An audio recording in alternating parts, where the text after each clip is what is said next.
Sa iba pa mga balita mga kabrigada, nagbabala naman si Chief Presidential Legal Counsel Juan Ponce Enrile sa mga overseas Filipino workers laban sa panawagang Zero Remittance Week bilang protesta sa pag-aresto kay dating Pangulong Rodrigo Duterte. Ayon pa kay Enrile, maaaring magdulot ito ng hindi kanais-nais na epekto kabilang ang posibilidad ng pagkawala ng ilang tax benefits na natatamasa ng mga OFW.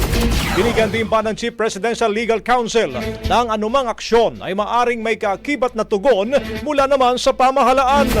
Ipinunto pa ni Enrile na kung ipatutupad ang panawagan, pwede ring magpatupad ng hakbang ang Kongreso upang alisin o dili kaya suspindihin ang mga tax privileges ng mga OFWs.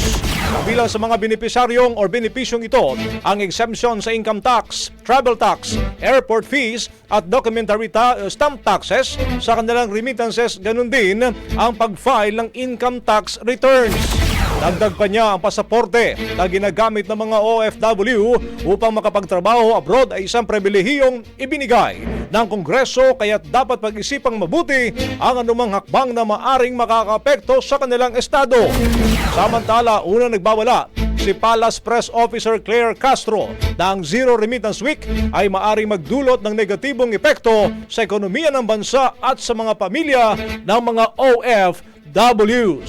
Umahataw, Brigada Balita Nationwide. Ang bahaging ito ay hatid sa atin ng Mom's Love ES1 Capsule. Simulang tuparin ang pangarap ng iyong anak. And starting now,